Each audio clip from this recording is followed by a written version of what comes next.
Alright YouTube, we're going to do a deer feeder video. Out at the farm I'm going to put out a couple trail cameras, and I needed a couple deer feeders to put out in front of those cameras and some other spots. So I looked on the internet and I found these Redneck T-post deer feeders. They're pretty cheap. They have different models, but that's the cheapest one. It seemed to be the easiest one for what I'm going to do right now. On their website, Redneck deer feeders, Redneck deer blinds, they were the cheapest. $69, free shipping. I couldn't find them cheaper anywhere else. So I picked up a couple of them. I didn't know what to expect. I've never seen them before, but I'm a little bit impressed so far. It's pretty hard plastic. I'm going to pick them up and bring them over so you can take a look at them.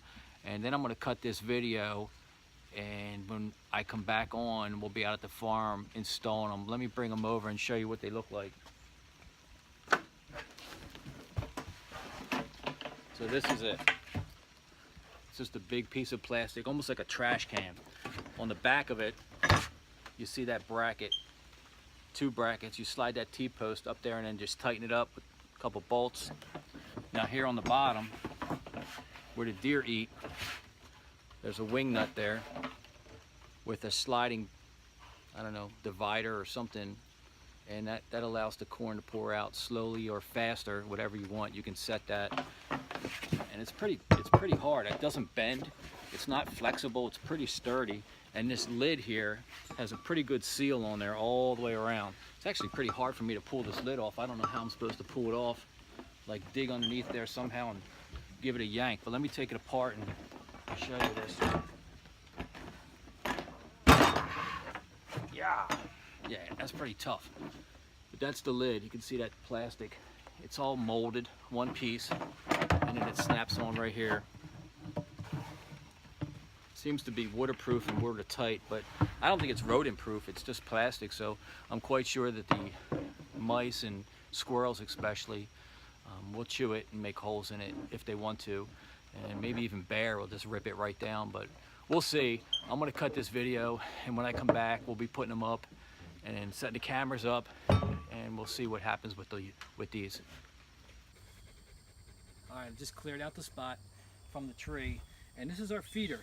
Like I said, it goes on a T-post, and you can see this little channel in the back. This T-post is just going to sit in here like this, and I swing those brackets around.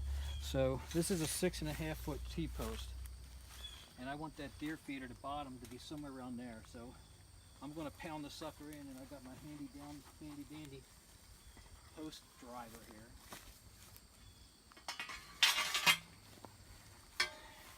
And I guess I want the feed to go that way, so yes, this is the way it would go. The inside channel is here, so the feeder's going to face that direction. Just for the camera, or maybe I should face it this way. That way the deer are facing sideways to the camera. That makes more sense. So let me move back a little bit, and we'll get this right. Nice flat spot. Now I'm going to come back and cut all this. And I'm such a professional that I'm going to eyeball this. I don't even need a level.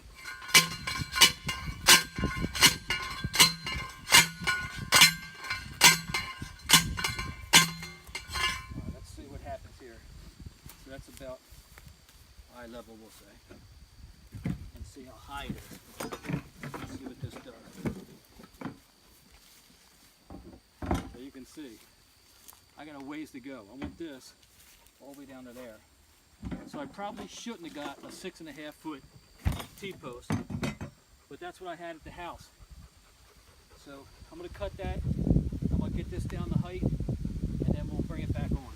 Alright, well I got it on, it's about that high, it's about knee high, and I just set it on here in the back. It just sits right in that little channel. Now if it looks crooked, it's not. That's the ground crooked. Come around to the back and you can see these brackets.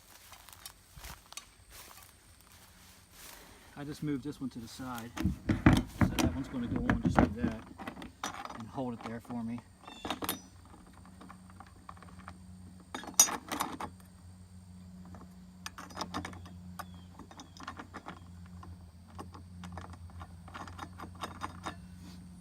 So that one's that, and this one on just like that. Got my screws.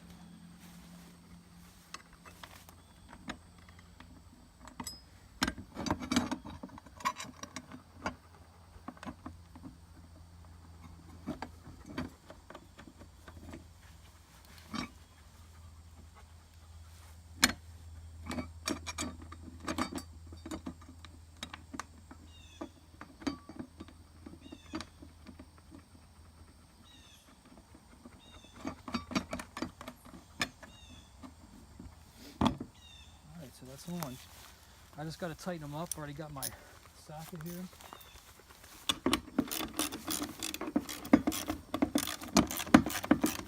So I'll tighten all 4 of these, cut the video, and when it comes back on, we'll pop this lid off and we'll pour some corn around here.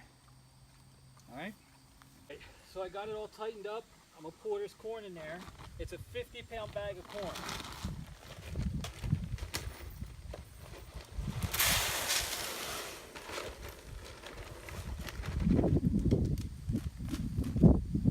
It's still got 12 inches to go, so I can put some more in. I got another bag. So I'm going to fill it up to the top. Look, the dog's eating it. So it works. There's your proof right there. And I'll come up, cut the grass, and I'll sprinkle some on the ground too.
Alright, I'm all done cutting, not bad.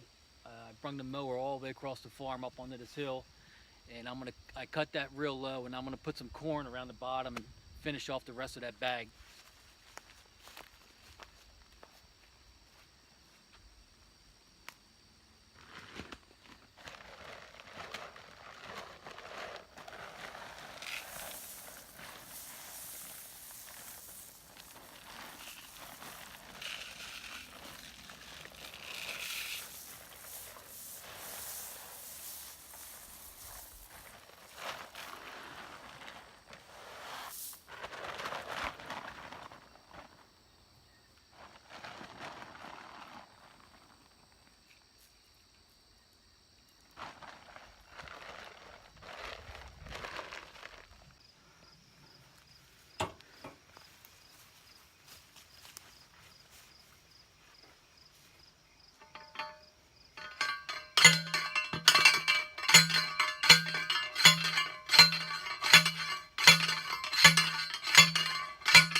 Now I talked about I had a 6.5 foot T-post that might have been too long, but it's not.